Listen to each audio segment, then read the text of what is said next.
I'm showing you a graph without any labels. What could this line represent? Maybe it's the stock price of some company that made a big splash but failed to live up to expectations. Maybe it's an outbreak curve charting the introduction of a new infectious agent to a population. Maybe it's the performance of a particularly viral tweet.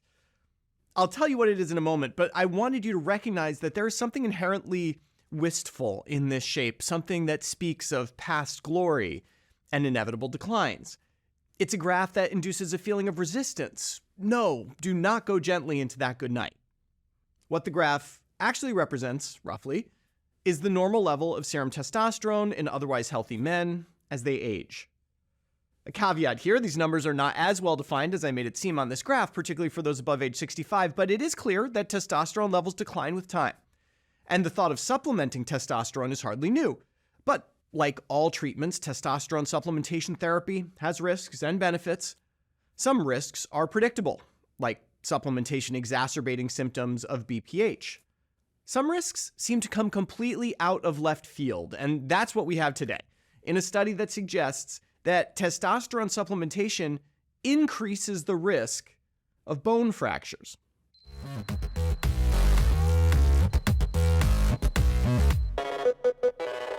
Let me set the stage here by saying that nearly all prior research into the effects of testosterone supplementation has suggested that it's pretty good for bone health.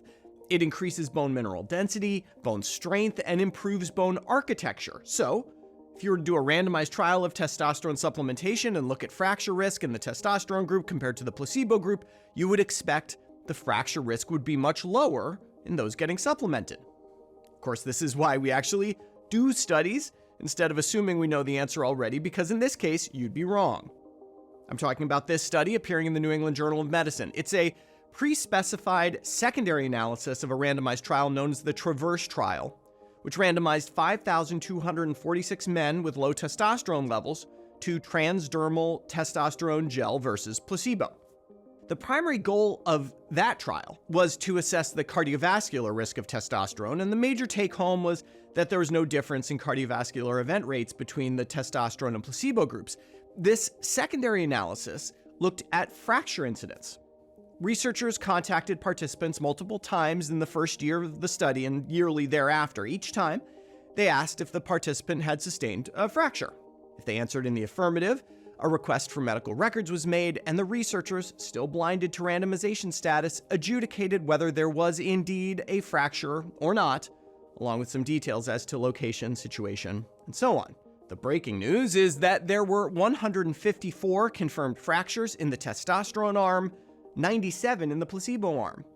This was a big study, though. That translates to just a 3.5% fracture rate in testosterone versus 2.5% in control, but the difference was statistically significant.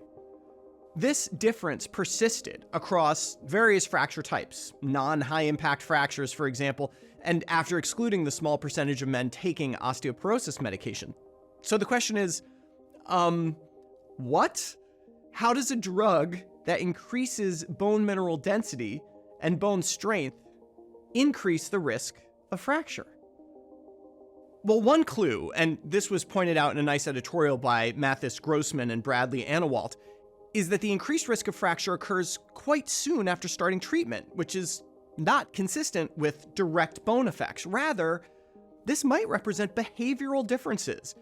Testosterone supplementation does seem to increase energy levels. Might it lead men to engage in activities that put them at higher risk of fracture? Regardless of the cause, this adds to our knowledge about the rather complex mix of risks and benefits of testosterone supplementation, and probably puts a bit more weight on the risk side. The truth is that testosterone levels do decline with age, as do many things, and it may not be appropriate to try to fight against that in all people. Now, it's worth noting that all of these studies use low levels of total serum testosterone as entry criteria, but total testosterone is not what your body sees. It sees free testosterone, that which is not bound to sex hormone binding globulin. And that binding protein is affected by lots of stuff. Diabetes and obesity lower it, for example, making total testosterone levels seem low when free testosterone might be just fine.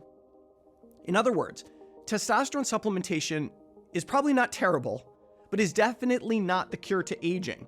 In situations like this, we need better data to guide exactly who will benefit from the therapy and who will only be exposed to the risks. For Medscape, I'm Perry Wilson.